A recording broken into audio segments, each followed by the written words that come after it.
Right now at 9:30, more fallout from Arizona's massive Medicaid scandal. An estimated $2.5 billion stolen by bad actors who took advantage of vulnerable people battling addiction to bill the state for non-existent services.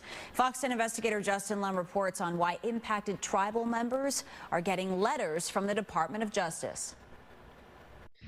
Jamie Key is all too familiar with Arizona's Medicaid scandal. Not only has it cost billions of dollars in fraud, but the livelihood of relatives across the state. I have family members that were victims of these scams, and I don't want to be a part of that. She's been vigilant against recruiters in a scheme that preys on people enrolled in the American Indian Health Plan within Arizona's Medicaid agency, Access. I do have the letter. Key received this letter from the Department of Justice last Monday. It says her Access ID number has been identified in connection with an investigation of potential billing fraud connected with substance abuse treatment. No, I've never been to any substance abuse treatments, nothing like that ever in my life. The letter goes on to say that Key's records were disclosed to the DOJ and the U.S. Attorney's Office for the District of Arizona, obtained through a court order. Of course, I'm going to panic, like, what did I do? I know I didn't do anything. And so I opened the letter immediately. And once I read what was going on, I was shocked. This woman, who does not want to be identified, tells Fox 10 that her son received the same letter. He's only 8. An 8-year-old boy who has never received any substance abuse treatment.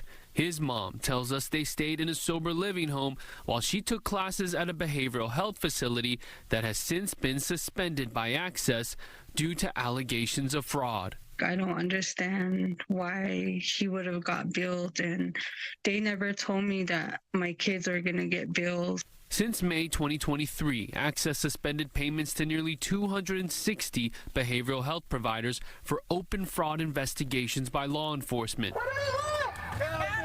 Just last week, Native Americans marched from the state's Department of Health to Access headquarters to raise awareness that the sober living scheme still exists. Reva Stewart, an advocate for stolen people, stolen benefits, says the DOJ's letter can trigger victims. A lot of them said that they thought they were going to have to pay back this money, and it was directed to them exclusively. A statement from the Department of Justice points to ongoing criminal investigations, saying in part, our office obtained treatment and billing records from certain entities that billed Access pursuant to an order issued by a federal judge. Our office provided notice to beneficiaries whose records we obtained.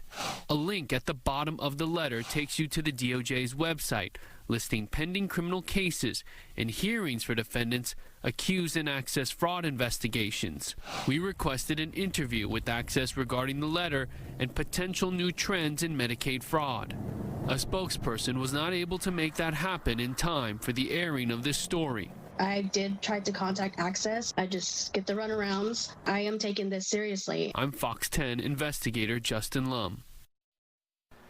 To follow Fox 10's extensive coverage of the Access fraud, just scan the QR code on your screen or head to fox10phoenix.com/soberliving.